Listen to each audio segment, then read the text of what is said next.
Oke, ya. Assalamualaikum warahmatullahi wabarakatuh.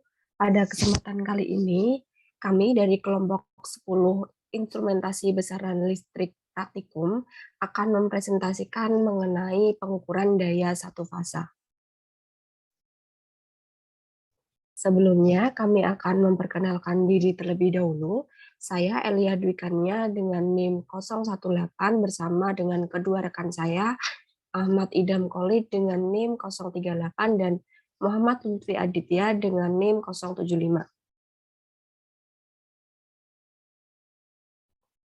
Adapun bagian-bagian yang akan kami presentasikan yaitu ada tujuan praktikum, dasar teori, alat dan bahan, prosedur percobaan, analisis data, serta pembahasannya. Oke, tujuan praktikum pada kali ini yaitu dapat melakukan pengukuran daya satu fasa. Kemudian ada dasar teorinya, di mana pengukuran daya dari rangkaian AC itu dapat dilakukan menggunakan kombinasi voltmeter dan ampermeter yang dikombinasikan. Nah, dalam arus bolak-balik daya yang ada setiap saat berubah sesuai dengan waktu. Daya dalam arus bolak-balik merupakan daya rata-ratanya. Jika sedang dalam kondisi steady state, daya yang ada pada saat itu dirumuskan dengan P sama dengan V kali I, di mana P merupakan harga daya, V tegangan, dan I adalah arus. Nah, selain menggunakan metode volt ampere meter, kita bisa juga menggunakan metode wattmeter, di mana rangkaian AC langsung dihubungkan ke alat pengukur daya bernama wattmeter. Wattmeter digunakan untuk mengetahui berapa besarnya daya listrik nyata pada beban yang sedang beroperasi dalam suatu sistem kelistrikan dengan beberapa kondisi beban, seperti beban DC, beban AC satu fasa, serta beban AC tiga fasa.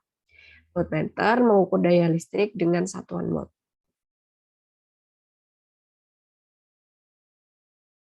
Adapun alat dan bahan yang kita perlukan yaitu berupa sumber tegangan AC satu fasa, beban resistif murni, satu buah wattmeter satu fasa, satu buah ampermeter, dan satu buah voltmeter.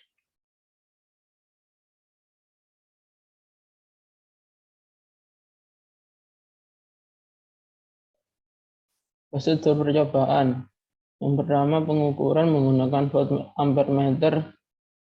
Membuat rangkaian pengukuran daya satu fasa menggunakan metode volt ampermeter. Pertama, memilih sumber tegangan tes dengan 100 ppb, lalu mencatat nilai daya yang terukur pada percobaan. Selanjutnya,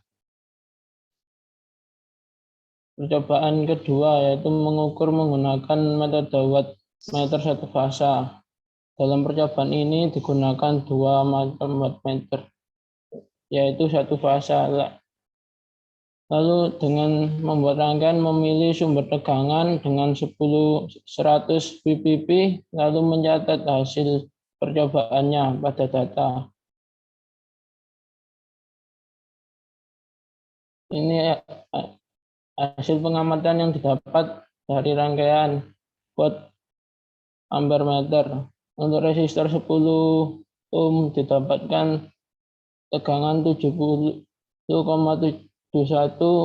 volt, lalu arus sebesar 6,428 dan daya yang dihasilkan 454,524. Untuk resistor 50 ohm didapatkan tegangan yang sama yaitu 70,71 volt, lalu arus sebesar 1,387 ampere dan daya didapatkan sebesar 98,075. Lalu untuk yang 100 ohm didapatkan tegangan yang sama yaitu 70,71, lalu arus sebesar 700,1 dan daya didapatkan 49,504. Lalu resistor sebesar 500 didapatkan tegangan 70,71 dan arus sebesar 141,1 miliampere, lalu tegangan sebesar 9,977 watt.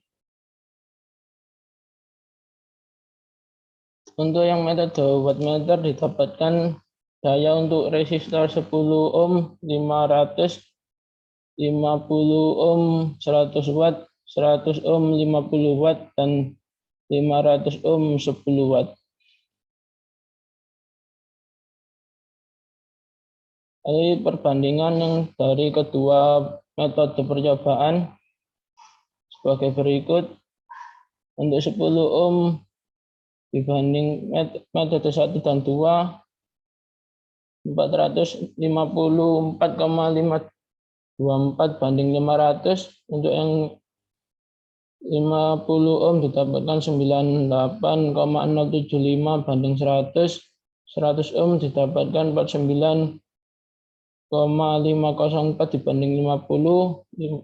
Sedangkan yang 500 ohm didapatkan 9,977 banding 10.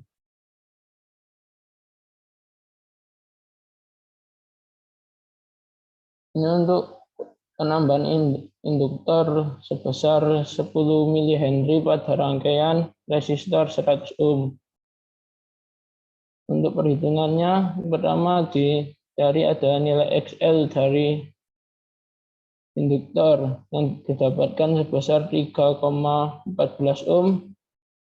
Setelah itu diketahui nilai XL, mencari nilai Z. Yang rumusnya seperti berikut. Rumusnya sebenarnya Z akar X kuadrat plus XL kuadrat, dan didapatkan hasil sebesar 10,48 ohm.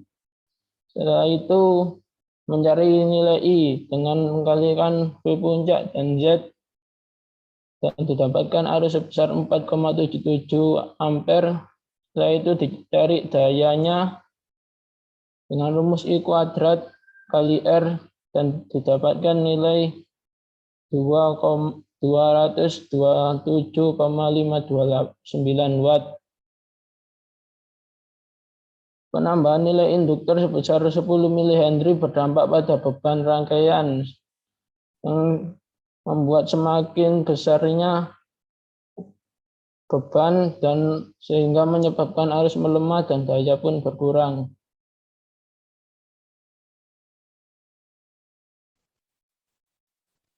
Lalu pembahasan pada praktikum kali ini, pada metode volt ampere meter, kita menghubungkan sumber tegangan AC satu fasa dengan 100 VBP ya, beban, dan juga voltmeter serta ampere meter. Untuk nilai bebannya sendiri itu 10, 50, 100, dan 500 ohm yang dipasang secara bergantian. Lalu setelah terpasang dengan benar, kita menjalankan rangkaian, kemudian kita mencatat tegangan dan arus yang terukur ke dalam tabel. Untuk selanjutnya dihitung dayanya dengan menggunakan rumus P sama dengan V dikali I. Sedangkan pada metode yang kedua, menggunakan wattmeter, kita membuat rangkaian resistor yang langsung dihubungkan dengan alat ukur wattmeter untuk mengetahui nilai dayanya dengan langsung dari masing-masing beban, yaitu 10, 50, 100, dan 500 ohm. Lalu berdasarkan kedua percobaan yang telah dilakukan, kita mendapatkan nilai daya yang berbeda. Namun perbedaan pada metode 1 dan 2 itu tidak jauh, hanya terpaut sedikit saja.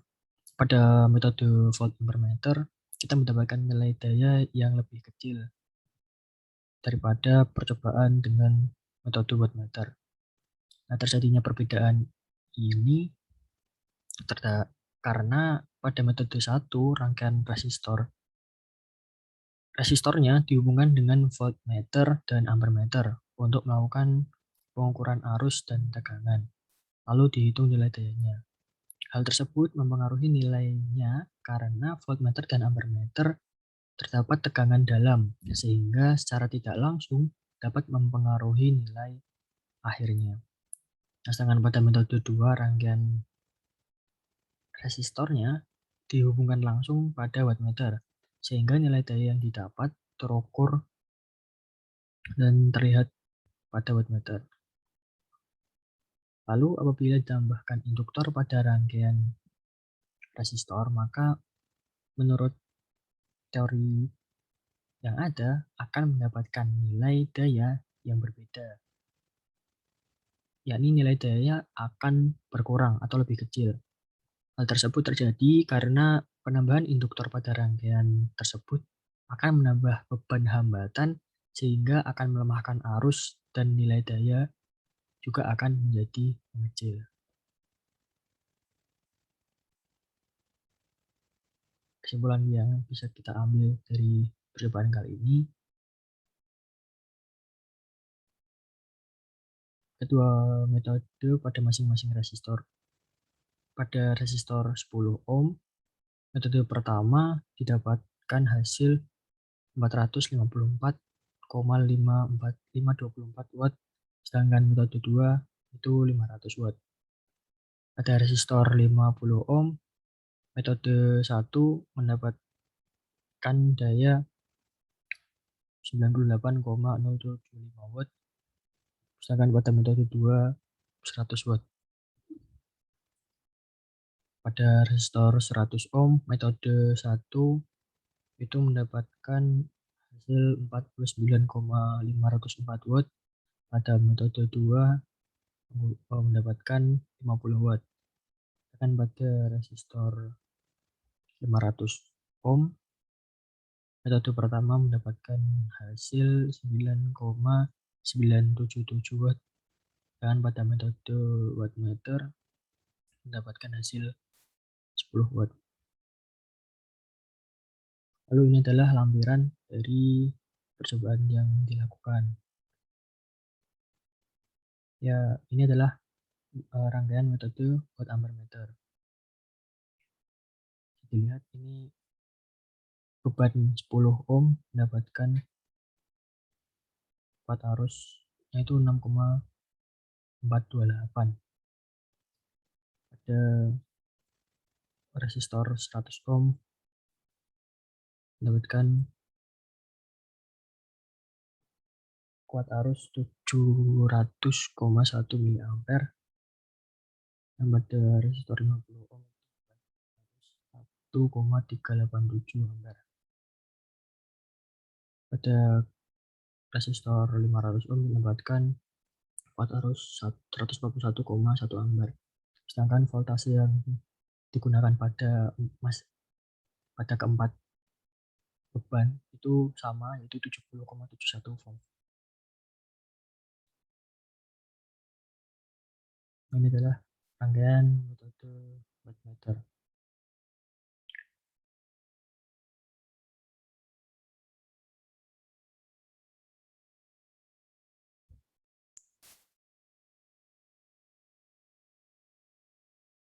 Terima kasih.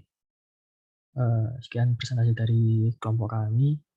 Jika ada pertanyaan, bisa ditanyakan pada kolom komentar.